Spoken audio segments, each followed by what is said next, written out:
Assalamualaikum warahmatullahi wabarakatuh. Perkenalkan, nama saya Siti Humaira sebagai moderator, dan di sini saya akan memperkenalkan rekan-rekan saya. Yang pertama Ripandi sebagai pembaca materi, dan yang kedua Desi Fitrina sebagai notulen. Assalamualaikum warahmatullahi wabarakatuh. Perkenalkan, nama saya Ripandi, saya sebagai pembaca materi. Assalamualaikum warahmatullahi wabarakatuh. Perkenalkan, nama saya Desi Fitrina, saya sebagai notulen. Di sini kami akan mempresentasikan makalah kami yang berjudul Muhkam dan Mutasyabih yang akan dibacakan oleh Ripandi. Kepadanya dipersilakan. Terima kasih. Baiklah, di sini saya akan menjelaskan tentang pengertian muhkam dan mutasyabih. Muhkam berasal dari kata ihkam yang berarti kekukuhan, kesempurnaan, keseksamaan, dan pencegahan. Sedangkan secara terminologi, muhkam berarti ayat-ayat yang jelas maknanya dan tidak memerlukan keterangan dari ayat-ayat lain. Karakteristik muhkam dan al-mutasyabih. Al-Raghib Al-Asfihani memberikan kriteria ayat-ayat muhkam dan mutasyabih sebagai berikut. A. Muhkam, yakni ayat-ayat yang membatalkan ayat-ayat yang lain. Yang kedua, ayat-ayat yang menghalalkan atau membatalkan ayat-ayat lain. Dan yang ketiga, ayat-ayat yang mengandung kewajiban yang harus diimani dan diamalkan. Yang B. Mutasyabih. Pertama, yakni ayat-ayat yang tidak diketahui hakikat maknanya seperti tibanya hari kiamat. Yang kedua, ayat-ayat yang dapat diketahui maknanya dengan sarana bantu, baik dengan hadis atau ayat muhkam. Dan yang ketiga, ayat yang hanya dapat diketahui oleh orang-orang yang dalam ilmunya. C. Perbedaan pendapat para ulama terhadap muhkam dan mutasyabih. 1.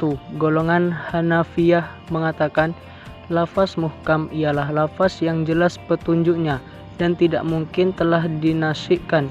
Sedangkan lafaz mutasyabih adalah lafaz yang sama maksud petunjuknya sehingga tidak terjangkau oleh akal pikiran manusia. 2. Mayoritas ulama golongan ahlu fiqh yang berasal dari pendapat sahabat Ibnu Abbas mengatakan lafaz muhkam ialah lafaz yang tidak bisa ditakwil kecuali satu arah. 3. Mazhab salaf, yaitu para ulama dari generasi sahabat. Mereka berusaha untuk mengimaninya dan menyerahkan makna serta pengertiannya hanya kepada Allah Subhanahu wa taala. 4. Mazhab khalaf, seperti Imam Huramain. Mereka berpendapat bahwa ayat-ayat mutasyabih harus ditetapkan maknanya dengan pengertian yang sesuai dan sedekat mungkin dengan zatnya. D. Sebab-sebab adanya ayat mutasyabih. Sebab-sebab ayat muhkam dan mutasyabih ialah Allah Subhanahu wa taala menjadikan demikian. Allah membedakan antara ayat-ayat muhkam dari yang mutasyabih dan menjadi ayat muhkam seperti bandingan ayat yang mutasyabih. Imam Ar-Raghib Al-Asfihani dalam kitabnya Mufradatil Quran menyatakan bahwa sebab adanya kesamaran dalam Al-Quran terdapat 3 hal, yaitu sebagai berikut. 1. Kesamaran dari aspek lafal saja. 2. Kesamaran dari aspek maknanya. Dan 3. Kesamaran dari aspek lafal dan maknanya. Macam-macam ayat muhkam dan mutasyabih. 1. Ayat mutasyabihat yang tidak dapat diketahui oleh seluruh umat manusia kecuali Allah Subhanahu wa taala. 2. Ayat-ayat mutasyabihat yang dapat diketahui oleh semua orang dengan jalan pembahasan dan pengkajian yang mendalam. 3. Ayat-ayat mutasyabihat yang hanya dapat diketahui oleh para pakar ilmu dan sains. Kesimpulan, muhkam merupakan ayat yang jelas maknanya dan tidak memerlukan keterangan dari ayat-ayat lain. Sedangkan mutasabih berarti ayat-ayat yang belum jelas maksudnya dan mempunyai banyak kemungkinan takwilnya atau maknanya yang tersembunyi dan memerlukan keterangan tertentu atau hanya Allah yang mengetahuinya.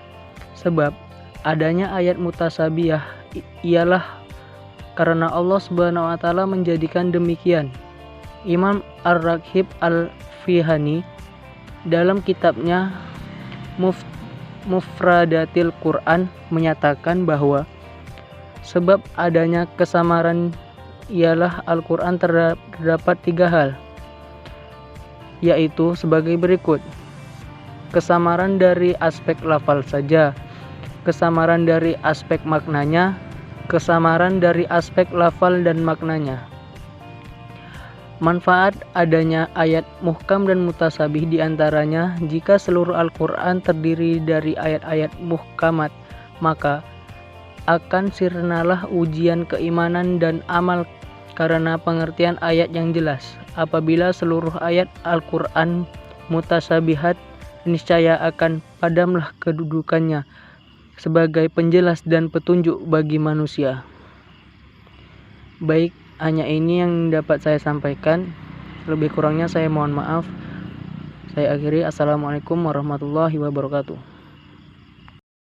Sekian presentasi kami pada hari ini. Jika ada kesalahan, mohon maaf. Sekian dari saya. Wabillahi taufiq wal hidayah. Wassalamualaikum warahmatullahi wabarakatuh. Terima kasih.